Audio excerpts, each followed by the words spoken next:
Okay, we're the One Lippy Farmers, and we're here to tell you how to efficiently can up large batches of peaches. So these are the peaches that we got. They came from New Jersey. We got them from the Belfast Co-op. They came quite cheaply, a few tens of dollars a box. As you can see, they're nice and ripe and fresh, although some of them are a little bruised, and there's even one or two that are moldy. I'll show you how to deal with that. But the first step in the process, is to set up your workspace. So we have this workspace here all nicely set up with lots of room to maneuver, and we have everything that usually is on the tables cleared out of the way, and then we have a kind of a stepwise process which I'll lead you through. You're going to need a cutting board, you're going to need a place to put your waste peaches, you're going to need a place to put your peach pits. We separate these two out because the waste peaches go to the pigs, whereas the pits just go on the trash. And you're going to have your canning jars already. These have been washed, rinsed out in bleach solution, 1% bleach solution, dried very carefully, and they're ready to go. And the first step in the process is to dip the peaches in water that is scalding but not necessarily boiling. So this is scalding water right here. And once you've dipped them in there for about, no more than 30 seconds, you can leave them in there. No less than 30 seconds, no more than a couple of minutes. You can see we got a moldy one in there too, and I'll show you how we deal with that in a minute. So once they've been in the boiling water, you put them in cold water.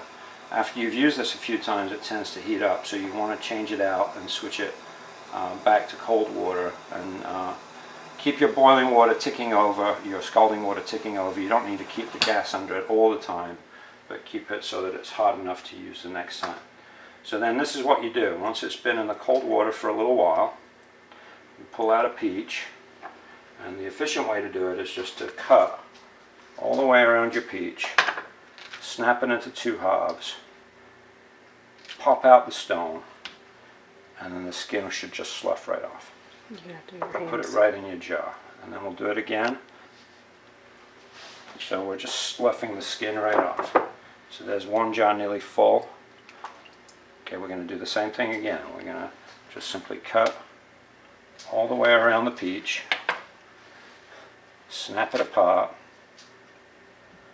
pop the stone out, slough off the skin. That skin didn't come off all in one piece, but it's close to it. Now you're looking also for any kind of discolored areas. You see that this has got a slightly translucent or discolored area there. We're just going to trim that right off, and it goes to the pigs. Then you pop it in the jar. When you've got your full jars, you can set them aside for a while. You don't need to put the syrup in right away, but when the jars get full, then it's time to move to the syrup, which is over in this direction. So we're moving over here. So we have here, this is a 4-quart saucepan. We have 4 cups of sugar, 4 teaspoons of citric acid to make a nice syrup solution, which we can scoop out with a pitcher and just top these canning jars off. Now this solution is boiling.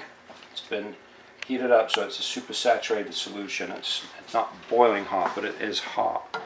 And it takes usually about a cup of solution per jar, a little more, a little less. So I find I can do about 8 jars with each pan full of solution. So once you've got your jars topped off, you want to get it up to within between a 1/2 and a 1/4 inch of the top of the jar. That one's going to take a little bit more.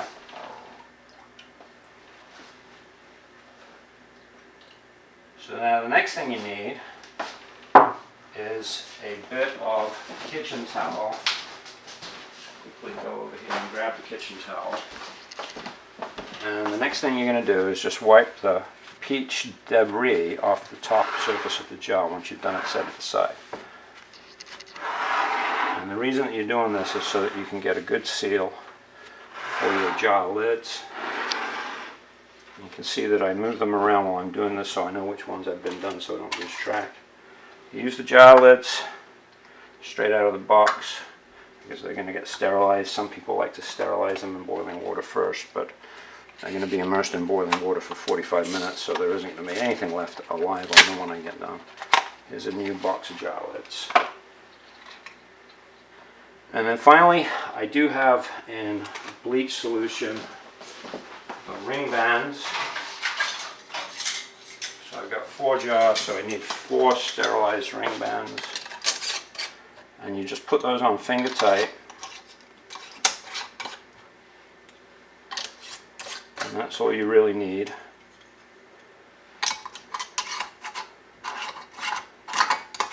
Make sure that it's seated 1, 2, 3, 4. Then we're going to carry this over here.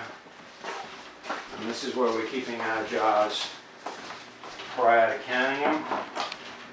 Now my, turn the light on so you can see this better. Now my canner, our water bath canner takes 9 jars, so we're lining them up in rows of 9. So this is going to be, when we get done, it's going to be probably 3 or 4 separate 45-minute runs through with the water bath canner. And when we get to that stage, I'll tell you all about it.